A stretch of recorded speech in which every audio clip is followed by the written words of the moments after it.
All right. Good afternoon, everybody. I'm back with another stream, and today I would like to address the fur texturing. So this is what I've got for the skin so far. There's these nails, and everything was hand painted, as you've seen in the previous streams. However, uh, there's more that could be done, certainly. So. Yeah, sorry, I got a bit distracted.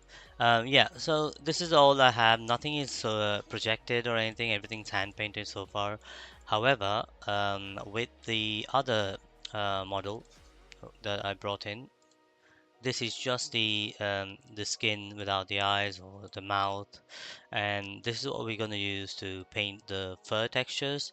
And for this, I would like to use some projection techniques, which is why this paint buffer becomes a bit more relevant.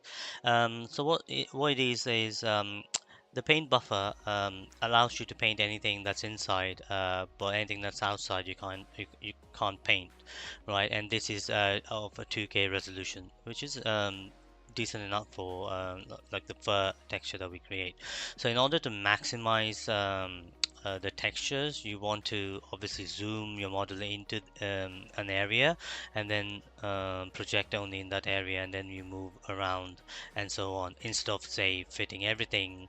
If you have the entire model inside this window, then obviously the resolution is going to be very low, because the entire texture is going to be 2K, whereas if you zoom in, basically only this area is about 2K resolution. Oh, that's the maximum resolution that it allows.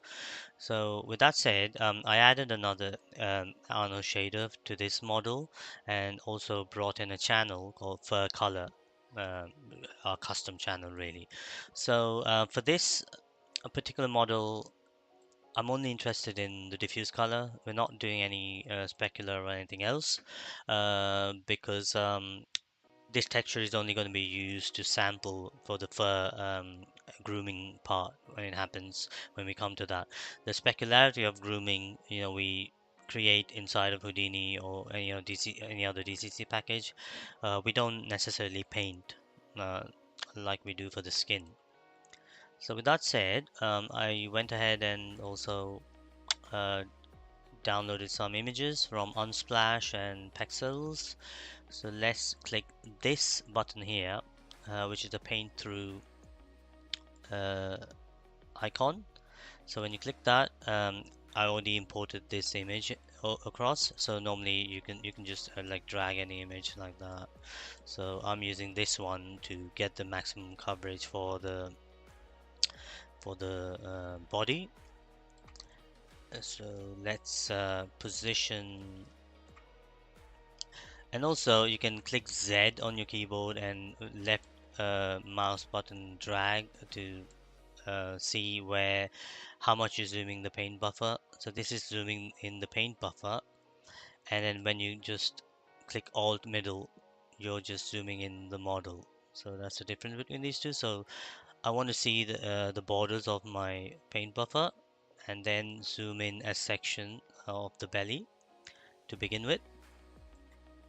And now that I have my image, I can just position this, shift, control shift, drag to zoom, and make sure that that belly area is within the painting area, and it covers most of my model, if not all of it.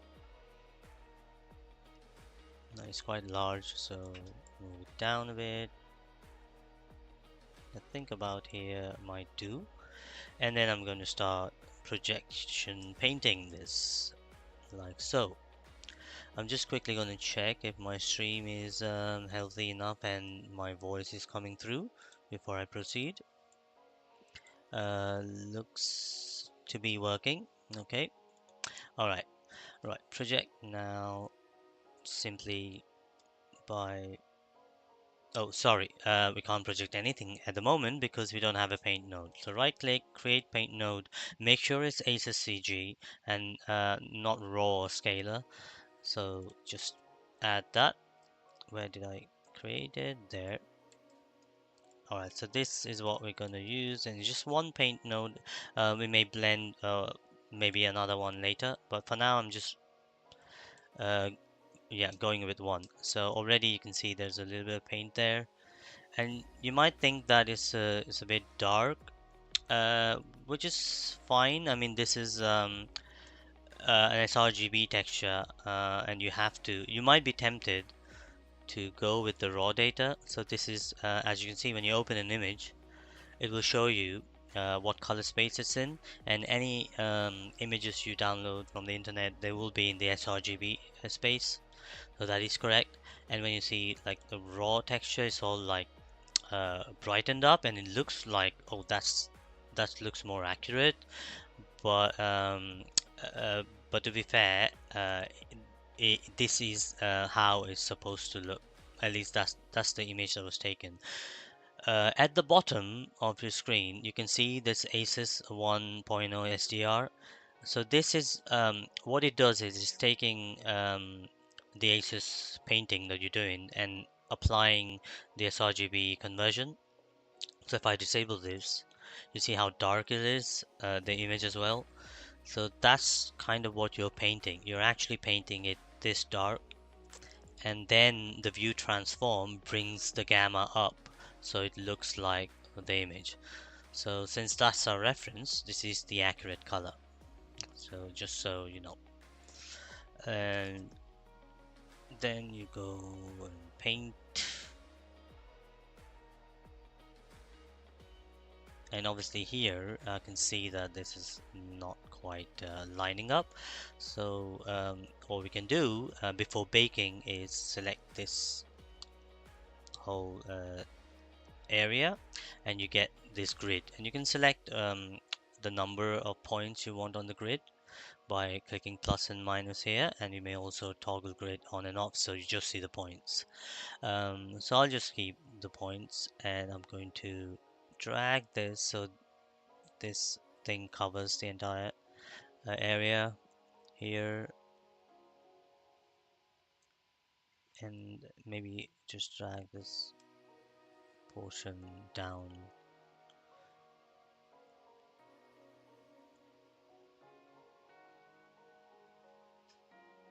Yeah, and then once I'm happy, I can just simply click Alt. I might decide to paint on top of it later if I'm not satisfied, but just to see also in the orthographic, sorry, UV view. These are the UVs for this model, and also um, the mirror is turned on. So I paint on one side, the other side gets painted, which is what you want. Just going to check if my UVs are within. My UVs here, I think it's gone. It's just about okay. But if I have to, I'll have to adjust those few vertices later. That's not a biggie. So, but let's proceed with the painting. I'll go back to ortho, and I'll keep switching to the UV view every now and then if required. So going back here, once again, zoom a little bit out and move to the side. Always keep it in sections. Just also going to check my Z buffer. See, it's a lot of space wasted, so I'm going to zoom in, move him in this area here, and then I can zoom the whole buffer back in, because now I know that it's all covered, and then get that hip area, and then shift drag the texture,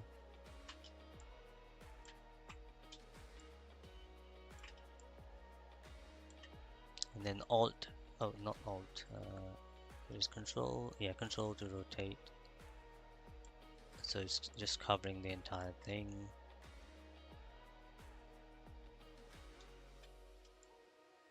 Control shift to zoom. Just gonna go with that for now.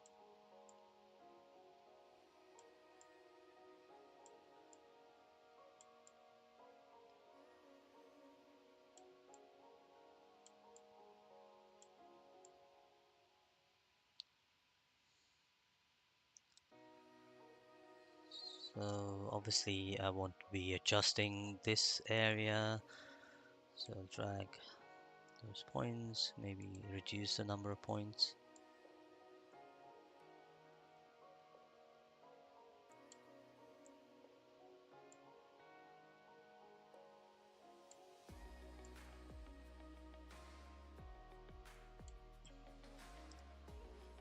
So that's fine, and we can overlap uh, the leg texture on top of this. So click Alt, check Auto UV, and obviously we'll have to find a better way to blend the top of it, but we'll come back to that. And also one thing we can do just to be sure that this is going to look correct in our look dev, we may at this stage export the fur color and just bring it inside of Blender to check how it's doing. So I've done it earlier, just before the stream. So we'll re-import this texture,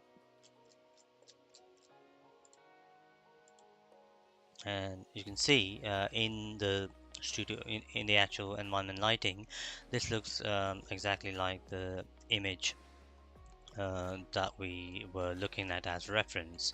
So again, I just wanted to show you this because you might be looking at what's in Mari and thinking, oh, that's too dark, probably it's probably wrong, but actually not wrong. It's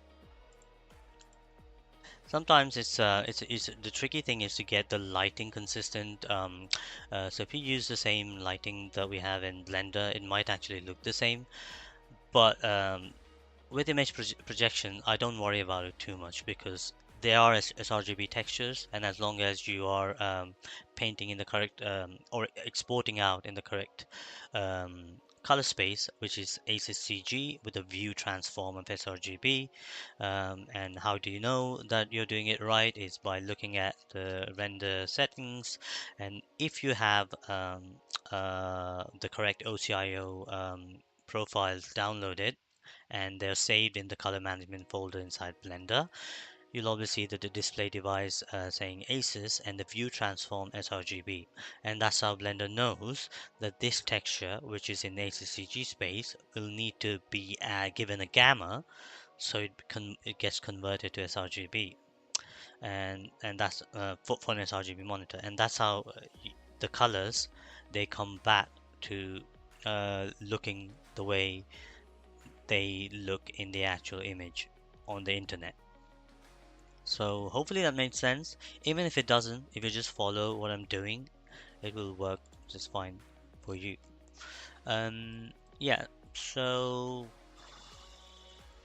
projection, and now I want to be rotating this image because I want to get that leg shit move, because in our line the image is in the walking pose whereas our line is standing still, so we will need to work around. There's got to be a way to reduce opacity of this. I'm not sure I know out of the bat how to do that. I don't see anything up here that says opacity. uh, Pan lock, scale lock, maybe there's a menu down here. Yeah, it would be nice if I could reduce opacity so I know, especially when I'm changing position. It looks like for now at least I don't know. So anyway, move this guy again, Z to zoom out to see where we are in terms of the buffer, the paint buffer. Where is the paint buffer? Where are you? Can't see it.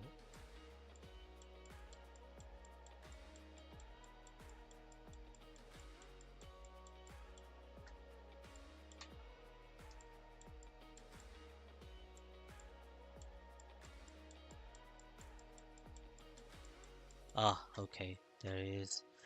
So yeah, zoom in, and this is a bit of a pain, but it's really important that you track where this paint buffer corners are, because obviously for one reason is that you can't paint outside of it, and secondly, you will be able to control the resolution of the texture by zooming a lot of the model within this space. And even the image that you've downloaded, obviously you want that to be zoomed and so that you get maximum resolution. So let's go with this.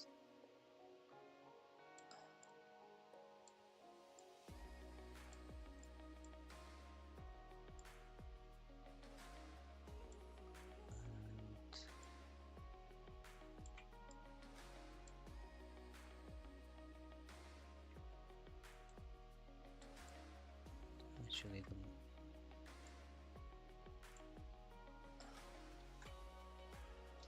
let's move it slightly over across here.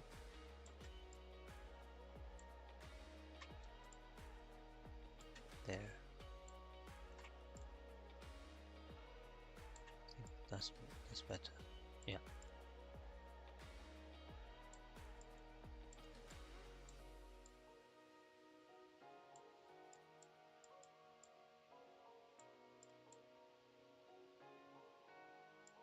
Okay, I'm going to rotate the image now and try to get this flank area correct.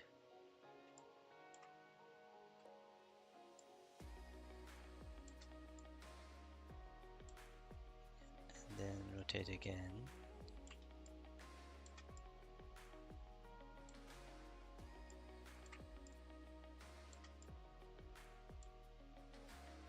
It's tricky because in the image is quite stretched out, whereas I mean I could browse for more images, but because I'm like uh, trying to keep it simple and avoid licensing issues, I kind of have to work with what I've got.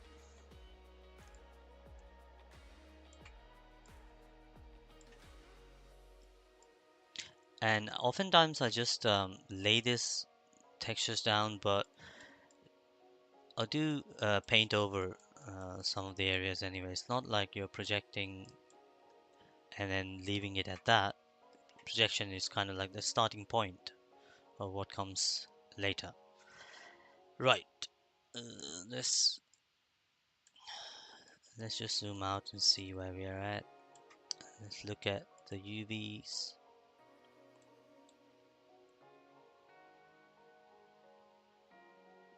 I'm also going to click space so we can use the entire area of my screen. So as with Mari, you'll have all of these areas that don't get the texture, but that's fine. We'll fill those up by using stamp and clone methods. So just going to continue with this leg. So hit Z, zoom out, then zoom the leg into focus.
That's more like it. Also need to rotate him because our lion obviously is standing still and also is a bit beefy compared to the guy in the photo. where am I? I think I'm. So we need to be down here for,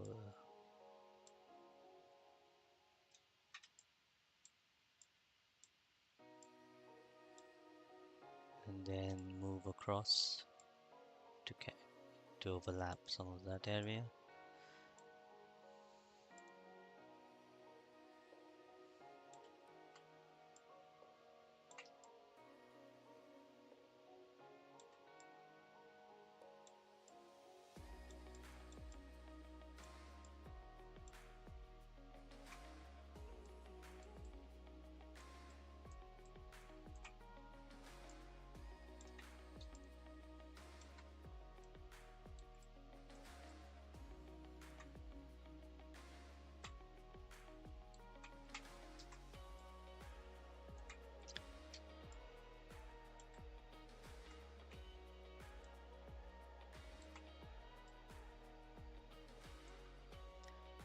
Right. So the pause again. It's gonna be tricky to capture all of it, so I'm gonna tilt it this way. See if that might help us.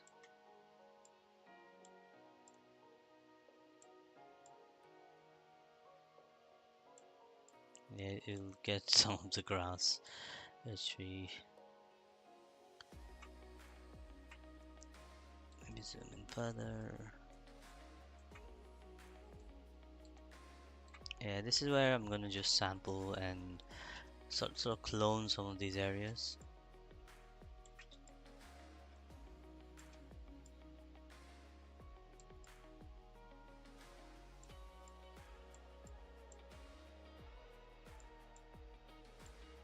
Again, the UVs may not be great here, there's not a lot of resolution, but that's okay. This is just a way to sample colors for the hair and fur, so it will not be super perfect.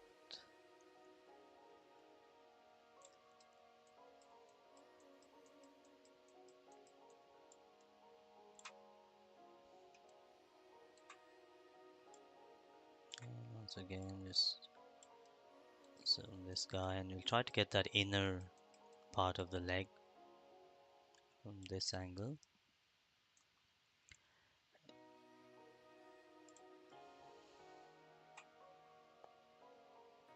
So can just reset image first, and then adjust.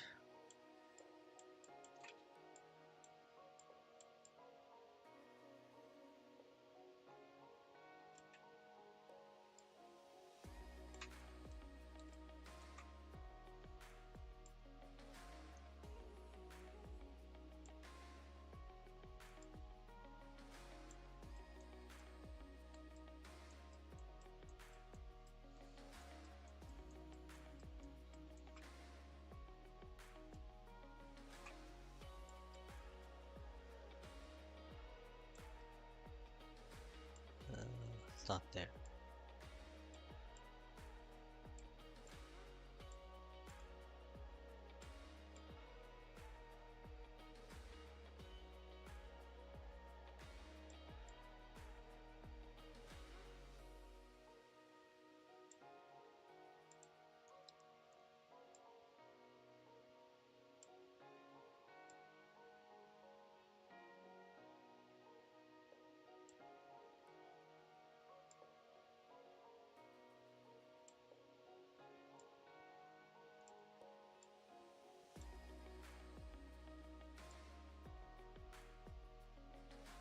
So something like that.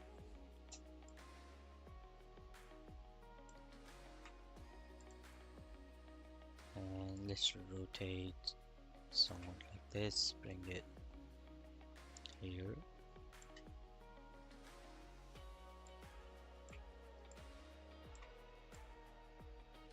And just, oops, probably too large a brush size.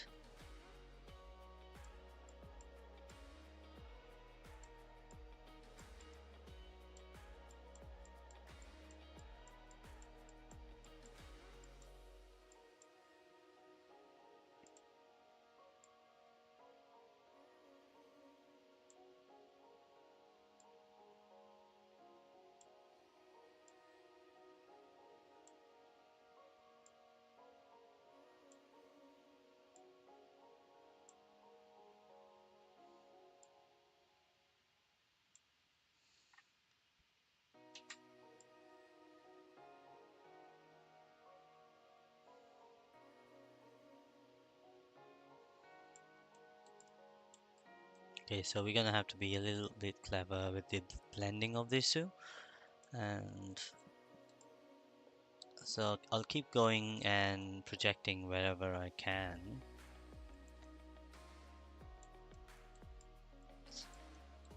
So try to get most of it from one single image, um, but we do have other images to try, like this one for the back view.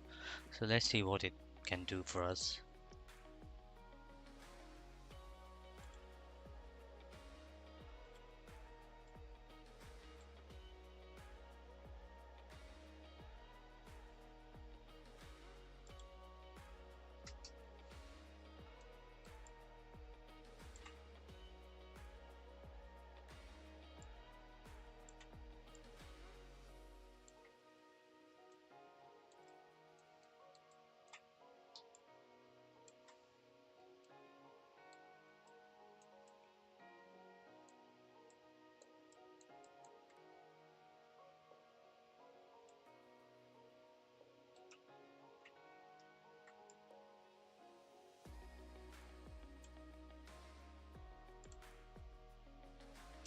So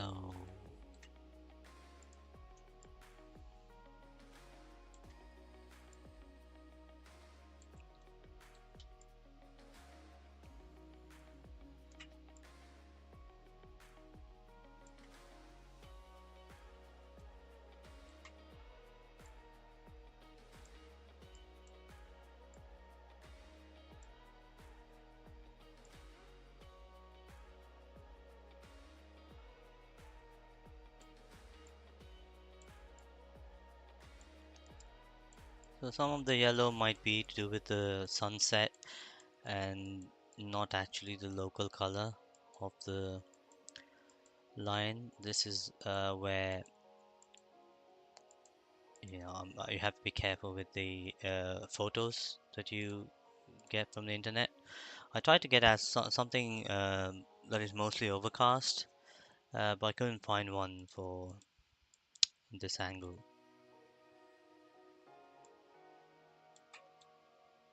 So I'll use this a little bit sparingly, only to like blend certain areas.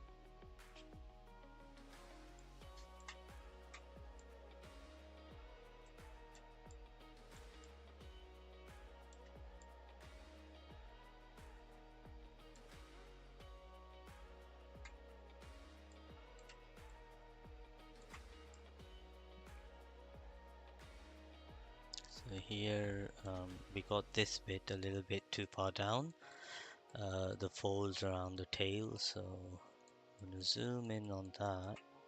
Just going to make sure that the buffer is covered fully. Is it this the right angle? Probably more towards the left, and I think the tail is somewhere here. So yeah, that's more the projection I was after. And get this for the tail.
yes, that's pretty much how you do projection painting in Marip, and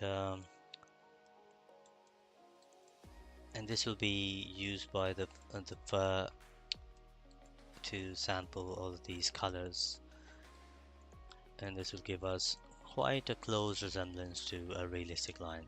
So I'm going to try to finish this in this stream, take it as far as possible, and then fill in these gaps in my own time. But I'll also wanted to say that this will be the last live stream of for this project. You will hear from me from time to time, giving you updates on my progress on the grooming, etc. But mostly going forward on YouTube, they will just be some breakdowns um, in Telugu and in English. Probably both, or maybe I'll just do it in Telugu with English subtitles. But either way, you will hear from me uh, about my progress on this.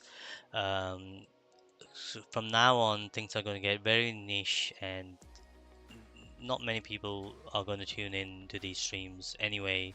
So I thought it's better if I just give you updates and some breakdowns, and only people who want to know more and would like to delve deeper, they can find the content in another place, another website, which I will be sharing the details of when it's ready. So it is going to be fun, as you've seen. Some of you have stuck with me from the beginning who know we started from nothing. We built the skeleton, we built the muscles, and then eventually we got it to this stage where it's starting to look a lot like a real lion. So just want to thank all of you who've joined me on this. But yeah, so I'll keep doing this for the rest of the stream, and I hope you really enjoy this.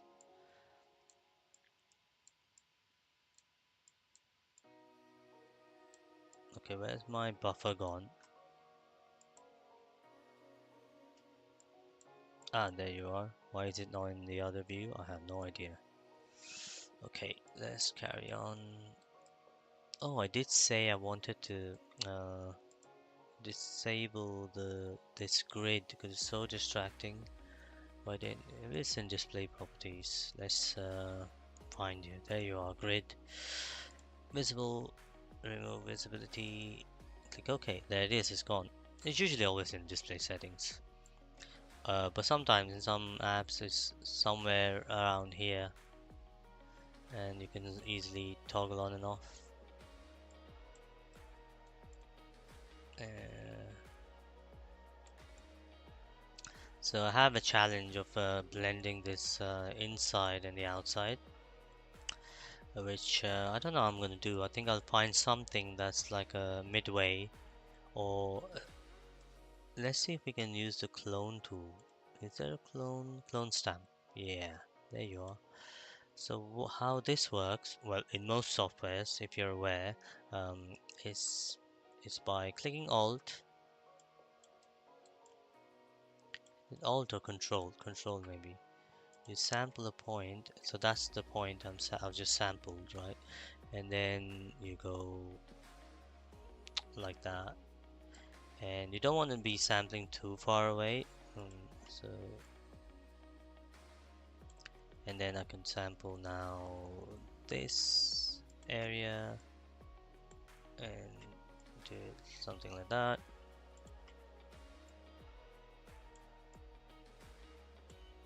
So I can reuse the painted areas to, yeah, to get that blending going on. And it's tricky because it will still have this harsh line, which maybe we want to blur. I'm not a huge fan of blurring because you don't want to lose the detail. But in this case, the color is more important than the details. We, we get plenty of variation anyway, as it is. And this is a very strong blur. I mean, Yeah, that's really cool. It's almost like you're smearing and painting over to the other side. So let's just do that. Smear across, smear on both sides until it blurs and looks like it's one.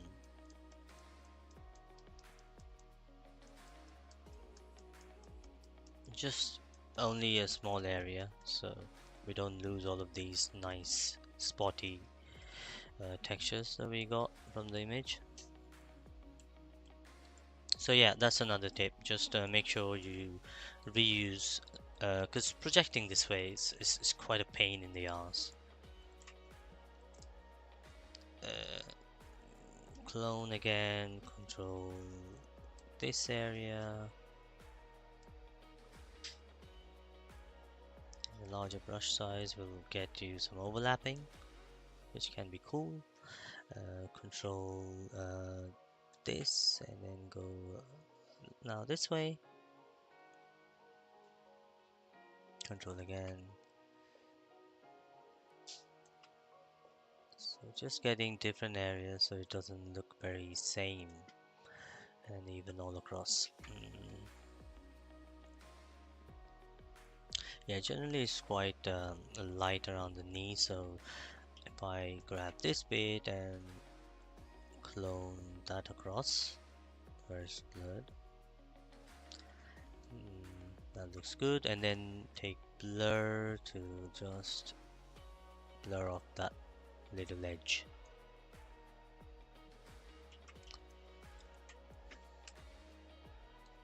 You gotta keep going. Should get this leg sorted. It's not really to my liking.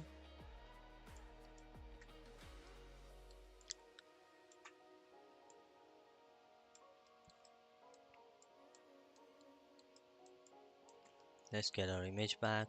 This one. Drag it on.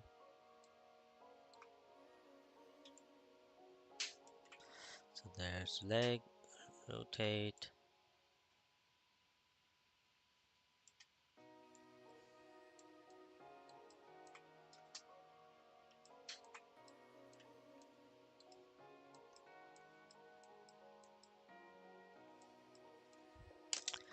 Wow, it refuses to move.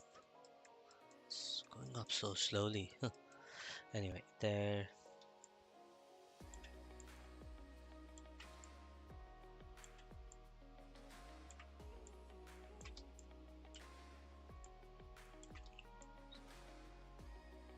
Yeah, let's get that and project.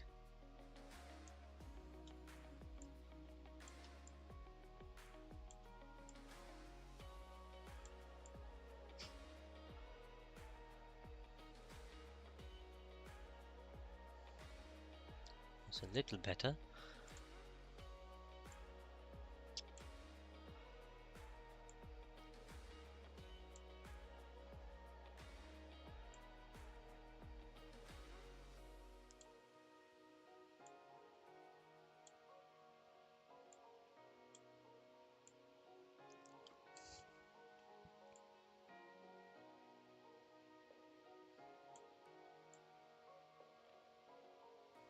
Okay, bake that in.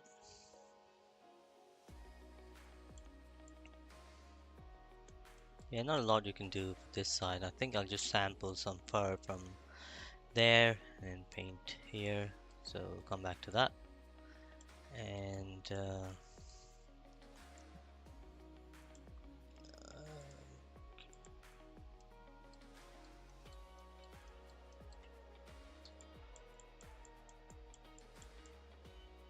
where's he gone?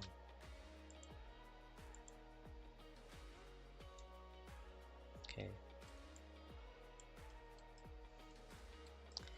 Right, let's do this shoulder area.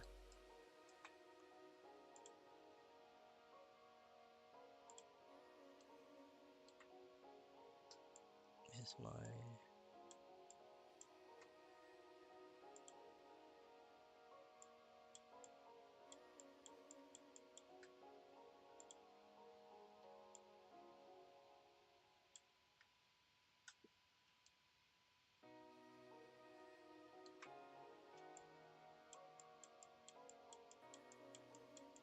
You can see the paint buffer zoom have gone way high.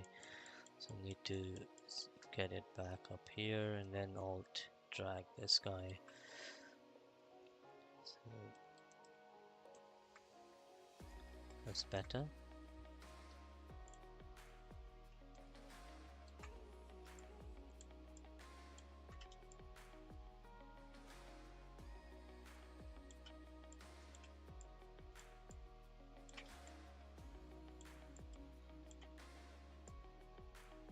This is where the leg is.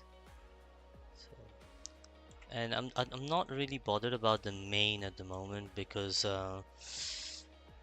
yeah, I kind of want him to be bald without any of that. The mane will have to be, we have to think of a different way to texture him. So I won't be using any of these derived colors for him. And yeah, the shading for that will be using a different strategy. Well, I will be. So yeah, I'm not keen on getting any of that onto the model. From here, I think the lighting changes. I should try to be careful about that.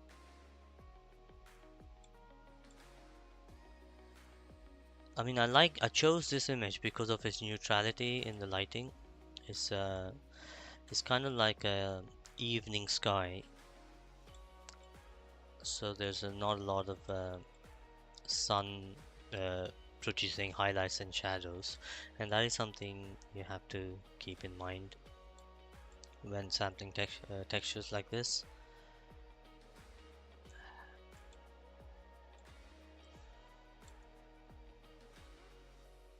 I'm going to add more points.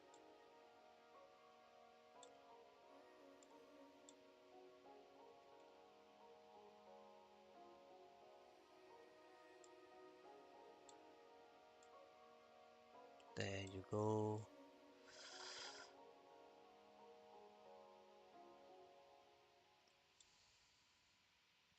That's what I wanted. So bake that in.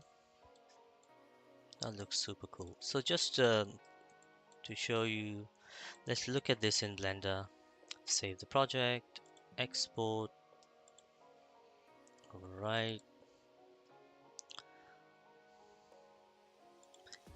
So this is why I always have some kind of look dev going hand in hand with the texture painting. It does help.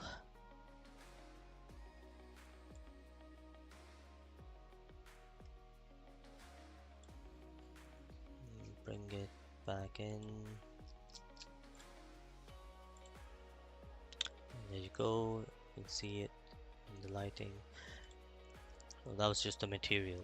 And this is in the lighting. And in the studio light, you see it's, yeah, pretty good all around. We're getting all those colors. And here we have to find a better texture blending. But the fur direction, you can see the direction here and the direction on this area and how the clumping is working. And all of this is good uh, for to just sample the colors for the fur, but also it's a reference for the directionality itself of the fur. So yeah, that's really working well. I just need to find a good patchwork, which again I'm probably going to clone these areas to close in those gaps. But yeah, I mean, this is the process, and I can keep going, but I feel like it's just going to be a waste of your time watching me project and clone and repeating myself. So I'm going to make this a short stream, and when I finish this texturing, I will post images right on YouTube to share my updates, and I will be doing future streams which will be more about breakdowns of what I've done instead of showing you the live process. but there will be a way to follow all of the live streams, recorded streams rather, in a different place, which will be announced when it's ready. So yes, this is the last of the live streams, and I really thank everybody who joined and encouraged and shared some of your positive comments. And to add to this, I will be making the model itself available so you can download it and do your texture practice or grooming and so on. So that will also be coming out soon, maybe in the middle of next week. It will be available to download on my website. So thank you very much, everybody, and I really, really hope that you will continue to follow the channel and my work on this CG line. So with that said, I'm going to end this stream, and you have a good weekend. Goodbye.